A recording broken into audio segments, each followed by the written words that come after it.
Opo. May I ask for curious lang po sa details na wala may discussion about his absence.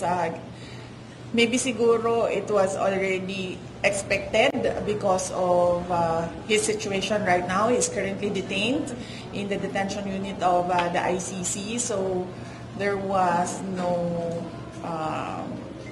any other feeling except accepting the matter of fact that he will not be present in the oath-taking this afternoon. It will be Vice Mayor Baste who will be acting mayor of Davao City. Pero ang tanong kasi ng Labawan yung mayor, kung makapag-take off ba anong chances noon, Vice? Oo. Ma'am, mag-in-English lang po, ma'am, ha, para makuhaan siya sa international pod. Sorry, ma'am, at sa pangutan na, ma'am. English mo? Ma'am, sorry. Walang mo na binaw. Napag-usapan niyo ba yung oath-taking? Yung sabi mo is hanggang meron pang afternoon 2:30? For former president, no? No, I have not discussed recently with former President Duterte about taking his oath, and I think this is a matter that has been discussed between former President Duterte and his lawyers. Thank you, Ma'am Ruth. Ma'am Kat, go ahead, ma'am. Ma'am, kanina earlier po, Congressman Ungabet as well as, of course, Vice Mayor-elect said yung pagkapanalo ng Hugpong isa parang proof siya na malaki yung support ng mga Dabaweños. Do you think it will translate to 2028 for your candidacy? Well, it is difficult to speculate, no, whether the midterm elections will affect the 2028 presidential elections. But I can say that the midterm elections for Davao City was an affirmation of the leadership of Mayor Baste Duterte and former Mayor Rodrigo Duterte, and as well as Congressman Isidro Ungab, no, where he was given as his third term for his second set as representative of the 3rd District. And last na lang po, are we optimistic, ma'am, that former president can still take his home and somehow go home after the ICC? As a Dabaweño, yes, I hope and pray that he will take his oath because I voted for him. I wanted him to be mayor of Davao City, so that is my prayer. But we really do not know what are the discussions between lawyers and former President Duterte. So we wait. If he takes his oath or he doesn't take his oath, then we will have a situation where Davao City will have an acting mayor. Thank you, Ma'am Kat. Argent Relator, Ma'am Jemmy. Hello, hapon, ma'am. Earlier today, ma'am, you filed your cover affidavit before the Office of the Ombudsman to answer allegations din po sa alleged misuse ng confidential funds ng OVP at Scarlett. Any details that you can give us regarding The content? Yes, ma'am. Oh, okay. With regard to the content, it is best if you can talk to my lawyers. For my ombudsman cases, my lawyers are Attorney Paul Lim, Attorney Clifford Chua, and they are assisted by Attorney Michael Powa. They can best explain the contents of the answer to the order of the ombudsman to give an answer, no? So as not to siguro for me to affect their defense strategy. So they are the best people to explain what can be publicly known and what cannot be stated in public. Earlier today, ma'am, may lumabas ng mga reports na accordingly, ma'am, Australian government has declined to host the former President Rodrigo Duterte should the interim release that. Any reaction po? Nakatanggap kayo ng information? Oh yes, I saw an email by a certain Hasna of the Australian Department of Foreign Affairs and Trade. Yes, an email of a certain Hasna of Department of Foreign Relations and Trade. Yes, and first off, I'd like to clarify that the defense team of President Duterte never reached out to the Australian government to discuss about his interim release. There is no application of former President Duterte for interim release in Australia. And the submission of the lawyers of President Duterte, wherein there were two countries indicated in the document, albeit redacted, I have to confirm that the two countries, none of which is Australia.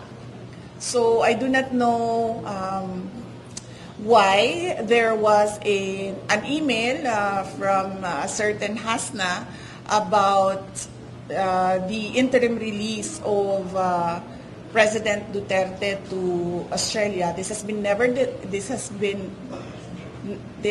never been discussed with the Australian government. There was never an application with the Australian government. And there is no intent as well to apply for interim release with the Australian government. Follow up lang. Aside dun sa two countries na redacted, may other countries po ba na express na intent? In any case, granting interim release, na relatives na tanggapin si FDR? Ang na-mention ko lang naman sa previous interviews ko is that merong list of countries na sinulat ang defense team ni dating Pangulong Rodrigo Duterte kung saan nila iniisip na pwedeng mag-apply ng interim release. But hindi yung lisahan na yon ay hindi in-applyan ng interim release. So it is wrong to assume na because there is a list, there was an application for interim release to all the countries. No. Last follow-up. Ma'am, yung email mo was directed to you, ma'am, or to OVP o sa council ni FDRIP? Ang email, I don't know saan galing ang email, but I got a copy. Yung email ng Australia ni certain Hasna of the Australian Foreign Relations and Trade. I do not know where and to whom it was addressed, but I got a copy of it, and I do not know as well on what basis she was able to say that there is parang it is not discussed with the Australian government and they will not allow interim release in Australia because in the first place, there is no application for interim release in Australia. Okay, Bril Montalvo, ma'am, News 5. Mike, please.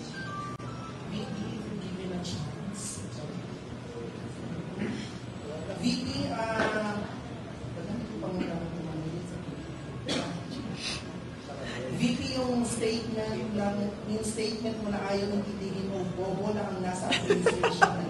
Sinabi ng palasyo na emosyonal ka daw at may pasay pa na when emotions are high, intelligence are slow, but never speak out of anger. No, I'm not angry. I'm just stating a matter of fact. Hindi ako emotional. Nakita niyo naman ako kung paano ako maging emotional. Hindi pa ako umaabot doon. I'm just stating a fact that really kulang-kulang yung brain cells ng mga taong nagsasalita para sa administration. Follow-up, VP. Diversionary tactics mo lang yung statement mo na ikaw ang frontrunner sa 2028 election at gusto kang pabagsakin ng administration. Oh, of course not. So, let's just say na diversionary tactic ko yung yung presidential elections for 2028. Hypothetically, ganun yon. So, lumipat tayo sa ibang rason kung bakit nila ako atakihin. What they are doing is what is called political scapegoating. Kapag walang nangyayari sa administrasyon mo at walang ginagawa yung principal o yung presidente, ang gagawin nila is magtuturo ng ibang tao. Kapag merong question sa kawalan ng ginagawa ng administrasyon, ang gagawin nila ay magtuturo sa ibang tao para nawawala yung tanong at para nagugulo ang mga tao. That is a classic political scapegoating. Example of which is noong lumabas yung tanong sa blanco sa national budget natin. Mainit na ang tanong, bakit may blanks sa national budget? We are operating on an unconstitutional budget. Anong nangyari? Nagkaroon ng extraordinary rendition kay dating Pangulong Rodrigo Duterte. Idagdag na natin doon ang personal scandal ng member ng First Family doon sa United States of America. Anong nangyari? 3 days after, merong nangyari na extraordinary rendition o pagkuha kay dating Pangulong, sapilitang pagkuha kay dating Pangulong Rodrigo Duterte dito sa ating bayan at dinala siya sa the Netherlands. Noong sumabog ang People's Initiative, yung kagustuhan nila na i-amenda ang konstitusyon para mapahaba yung kanilang mga termino at para burahin ang opisina ng Vice President at lumipat tayo sa parliamentary form of government kung saan Prime Minister lang ang ini-elect at hindi siya by popular vote, by members of parliament only. Anong ginawa nila? Nag-file sila ng impeachment dahil mainit na yung mga tao. Doon nagsimula yung we are not for sale. So that is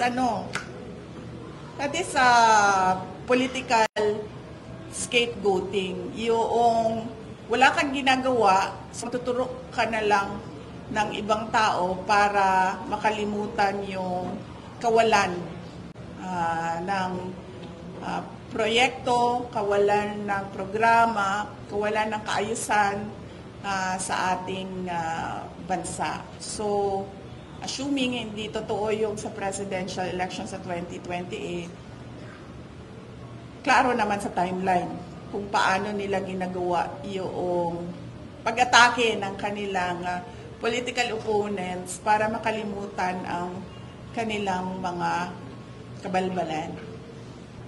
Last question na VP.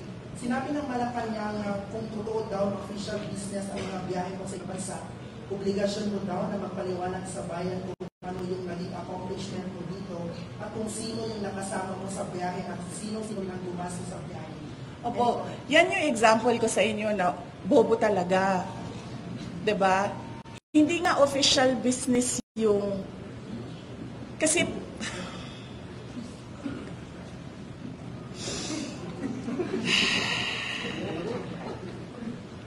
kailangan ko pa ba mag-explain? Sige, kailangan ko mag-explain nito, no? Kasi ang kausap mo medyo mahina, diba? So, sige.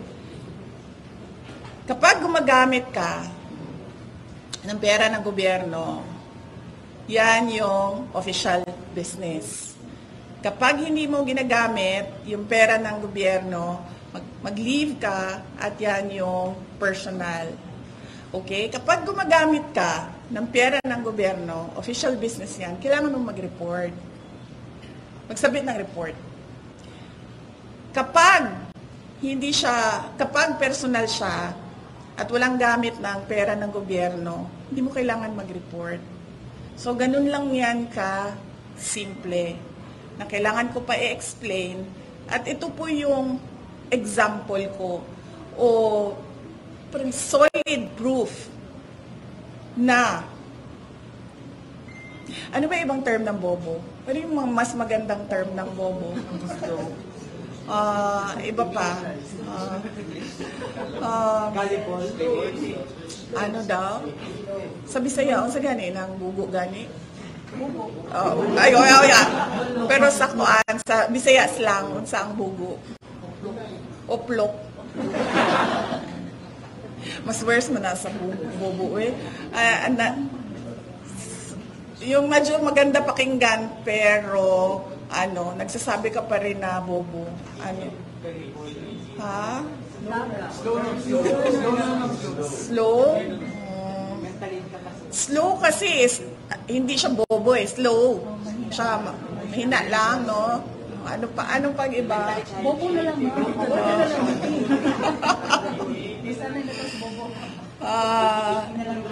Diba? Yan yung example ko. Kita nyo, kailangan ko pa explain. Nakakahiya na yung ginagawa nila. Sa totoo lang, as a Filipino, I am truly embarrassed with what is happening in our country, especially coming from the administration. Last two questions, VP. Yes, Ma'am Aimee, please use the mic. VP, Okay.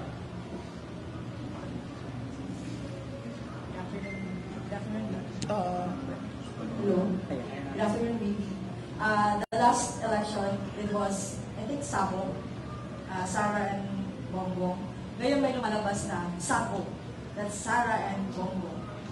May possibility din talaga, and you topped the latest survey as you the contender of the presidential race, and also Senator Bong was your vice or running mate. Is this possible?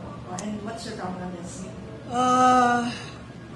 Well, sinabi ko kanina, may nagtanong din niyan kanina, galing kami sa Igapos. Masyado pa kasing malayo yung 2028 para natin basihan yung surveys. Ang pinakamaganda kasi na survey na basihan is yung kung pag nakikita mo na kung sino yung mga official candidates ng certain position. Yun yung pinakamaganda na tingnan na survey kasi kandidato na sila lahat. So maganda na yung spread ng numbers. So masyado siyang malayo for 2028 and hindi natin alam kung anong mangyayari bukas. In fact, by my experience, and we saw this as well with in 2016 with former President Rodrigo Duterte na very last minute yung decision niya. Yung sa akin naman was change of not really a change, but I ran for a different position. So antayin na lang siguro natin yung mga surveys kung saan nakikita na talaga natin kung sino yung mga kandidato for president. Thank you, Ma'am Aimee. VP, last question. Yes, sir. Sir, use my VP, ano po yung masasabi natin sa ating current government na everybody is worried na po sa nangyayaring kaguluhan sa ibang bansa, especially may mga OFW po tayo nasa Iraq at saka sa Iran.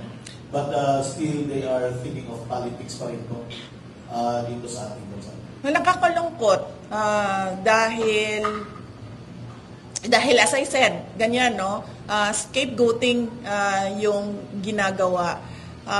Delikado na yung buhay ng ating mga kababayan doon sa mga bansa na apektado ng kaguluhan sa Middle East. Pero somehow wala pa rin tayong nakikita na concrete plans and actions from the administration on how they will process the repatriation of those who want to come home, or how they will give protection to those who want to stay in the Middle East. Yan po yung trabaho ng gobyerno, pero hindi natin nakikita yung urgency sa mga galaw nila pagdating sa seguridad ng ating mga kababayan sa Middle East. At ang nagagawa lang nila ay binabalik nila sa impeachment, yung topic, binabalik nila sa political persecution, yung topic, binabalik nila sa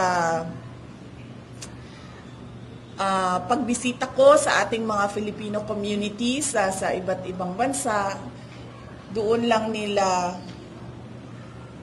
dinidirect yung attention nila at hindi doon sa mga totoong problema natin, tulad ng dati ko pang sinasabi, 2 taon na pataas ng pataas yung ng pagkain, ang basic necessities. Tumataas din yung nagugutom.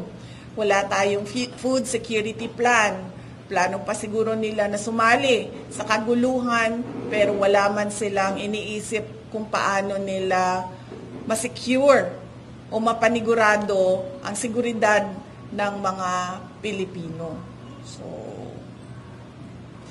anong mas magandang term? Ano ba ang English sa bobo? Sus, kunwari pa kayo wala kayong ChatGPT dyan, ha? Kunwari pa kayo lahat na wala kayong ChatGPT, ha? Bulayog sa Binisaya ba na siya? Stupid, no? In English. No.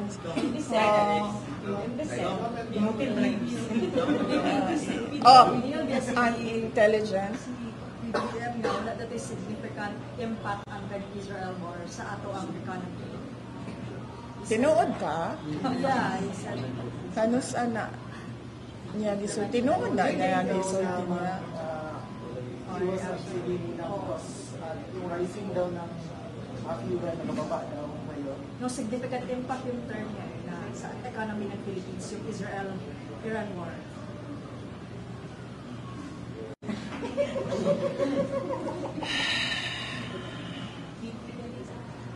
Yes, ma'am. Reaction lang, Justice Remulla said the Filipinos opted to pursue the war on drugs. So, ipa-take over lang nila sa ICC, especially those involved former president, the former president. Sorry ha, paklaro lang na ako. Unsa daw ang gibuhat sa justice? Justice Secretary Mr. Remulla said the Philippine government opted not to pursue the war on drug cases and let the ICC take over, especially those involving the former president. So is he saying as a justice secretary, anong word ng, wait lang, sagutin ko muna. So is he saying as a justice secretary that our courts are not competent to hear cases of crimes that were allegedly done inside Philippine territory? So sinasabi ba niya na yung mga huwes natin ay walang alam compared to sa huwes ng ICC? Anong ibang term?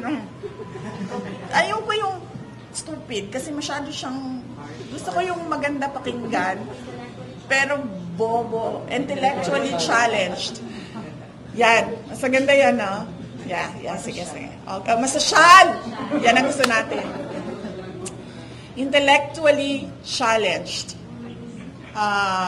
Ang move na sasabihin mo na hindi ka na lang, as Justice Secretary na hindi ka na lang mag-iimbestiga o magpurso ng kaso at ibibigay mo na lang yun sa isang foreign jurisdiction. Nakaka-insulto yun as a Filipino, lalong-lalo na sa mga huwes natin, sa judges natin. Nakaka-insulto siya. Intellectually challenged, I see. Sige.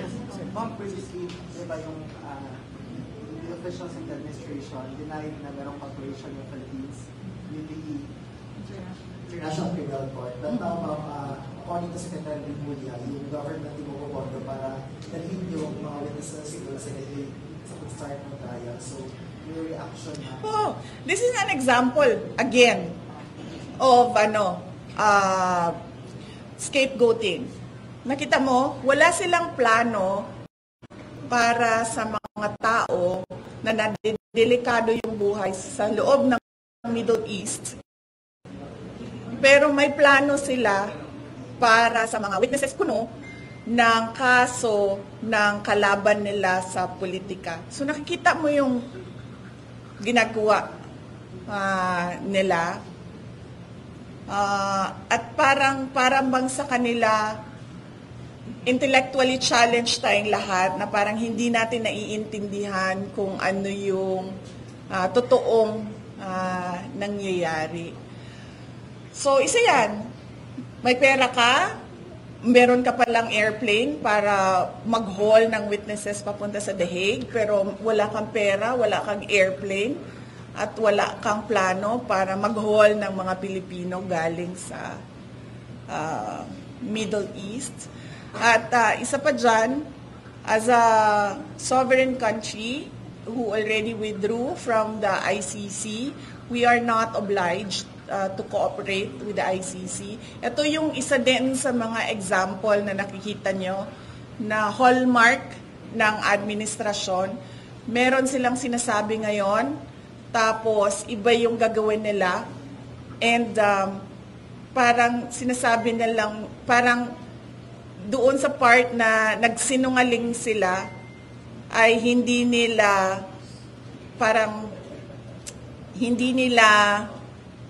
ina-acknowledge na nagsisinungaling sila. And the best example niyan is magsasabi ka na 20 pesos ang kilo ng bigas. Tapos, noong ikaw ay nanalo, ay wala na, nakalimutan na yung 20 pesos na ang kilo ng bigas. Tapos, meron kang half-hearted effort para lang sabihin na comply mo yung sinabi mo at promise mo, ay gagawa ka ng 20 pesos na kilo na bigas na lahat ng tao nagsasabi hindi pwede kainin, hindi good for human consumption, at hindi siya available sa lahat ng mga tao. Pili pa yung pwedeng mag-access ng unfit for human consumption na 20 pesos na kilo na bigas. So yan yung example. Yan yung example. May sasabihin sila ngayon, tapos iba yung sasabihin nila sa susunod, pero hindi sila nagsisinungaling. Ang tawag dyan ay, hindi ko alam anong tawag dyan, sinungaling. Ang tawag dyan ay budol. Anong mas magandang scam? Yung ang scam kasi parang stupid yan, no? Pero yung social, anong social ng budol?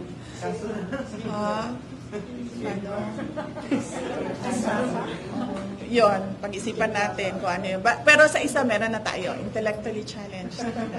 BP, yung reaction na talaga yung sinasabi ni BBBM na no significant impact sa ating economy yung Israel voters.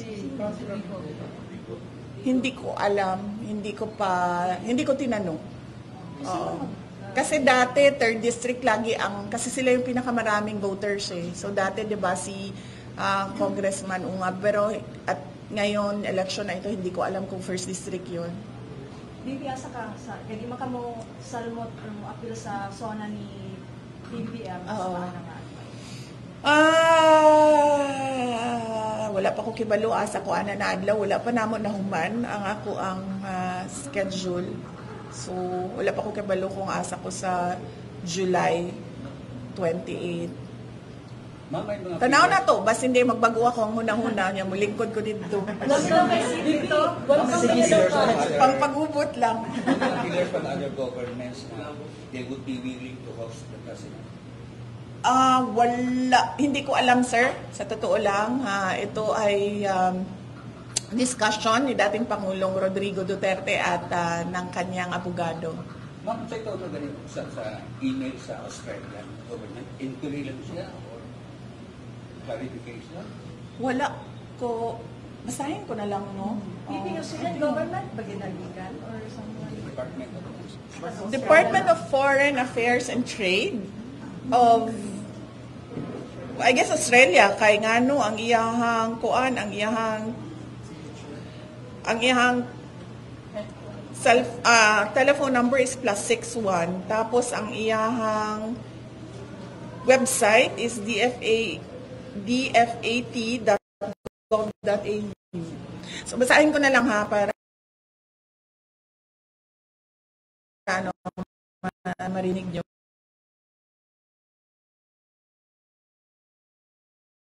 The Australian government is aware that former Philippines President Rodrigo Duterte has applied for interim release to a third unnamed country. Australia has not agreed to host Mr. Duterte if he is granted interim release, nor are we considering this. Mr. Duterte's interim release is a matter for the ICC to consider in line with the Rome Statute. Kind regards, Hasna. Media Liaison Section, Department of Foreign Affairs and Trade. So ito yung nakuha namin. And as I said, the defense team of President Duterte did not apply for interim release in Australia. So I do not know from where she or he based her email. And it was dated yesterday or today? Walang date. Pero gi-blur ang name nung sinulatan.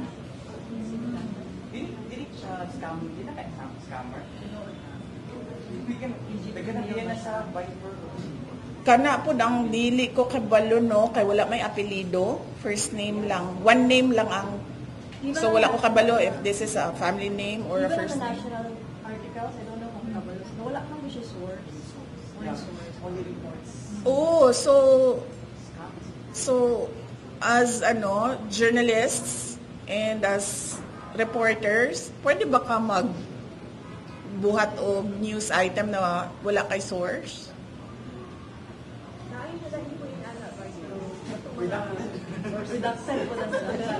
Intellectually challenged. So, yeah. Australia has not agreed to host Mr. Duterte if he is granted interim release, nor are we considering this. So, yes, President Duterte did not apply for interim release in Australia. Dili mo na sa amo, gikan lang na siya sa, I think, sa kantong contact atong nagsulat sa article, media report. Ng inyong pagpunta sa Australia, yung paglawi or if ever, or naging part ba siya ng usapan nung nagpunta kayo sa Australia na possibly Hindi. maging host sila? No, I never talked to any government official when I was in Australia. And I know for a fact na hindi Australia yung dalawang countries na redacted doon sa petition for interim release. Yes. So, yeah. Nasa na tayo sa pag-workout for those two countries? Kasi crucial din po di ba ito dun sa magiging mayor din ni former president? Ay, hindi naman. Ang pagiging mayor niya, kailangan lang niya mag-oath. Hindi ko alam kung anong desisyon, kung ano ang desisyon at ano yung challenges kung bakit hindi nag-oath, hindi pa nag-oath si dating Pangulong Rodrigo Duterte. At yun. Kung intervene si DILG on a matter, hindi siya makatake off by June 3rd. Dili, I do not think that the DILG will intervene because the DILG will only receive, ministerial ang ilahang duty to receive the papers sa iyahang pag-oath. And dili nila trabaho magpa-oath sa mga elected. Di na lang ko mo comment, ma'am, para dili ko mamakak. Ma'am, to clarify, kasi parang yun yung response nila. According sa natin with sa Australia, Australia is one of parang the list, sa list na ino-consider. Baka yun yung naintindihan nila, ma'am, na parang isa yung Australia sa dalawa. Just to clarify, ma'am, na wala yung Australia or hindi ibig sabihin na nasa list siya yung isa sa dalawa na country. I think it was clear sa aking statement na is in the list. But I never said that Australia is one of the 2 countries in the petition. Never said that. So, siguro, ano na lang din siguro ito, kagagawan ng What are you thinking now? It's a propaganda? Oh, likely, of course. I would not be surprised if this is propaganda coming from the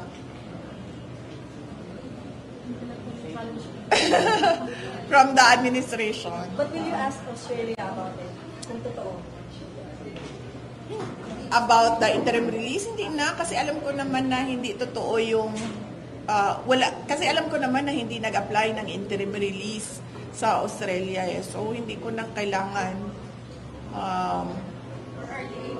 tanungin ang Australia.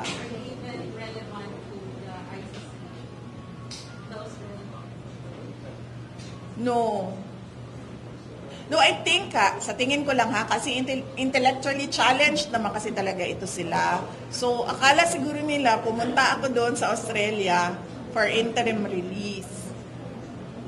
Yun ang ganyan mag-isip ang mga intellectually challenged. Hindi masyado malalim yung pag-iisip nila. Oo. Hindi nila pinapalaliman yung pag-iisip. So, siguro, akala nila, dahil pumunta ako Australia, akala nila related yun sa interim release. Hindi. Alright, thank you, VP. Thank you, OVP Davao Media.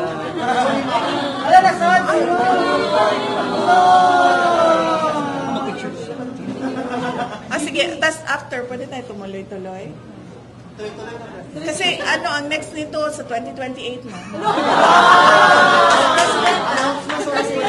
Wala na ako yung sabihin. Ayaw na maglihok kay para makuha na gwapo naman na inyong pwesto. Kung na mag-picture para send ko na lang.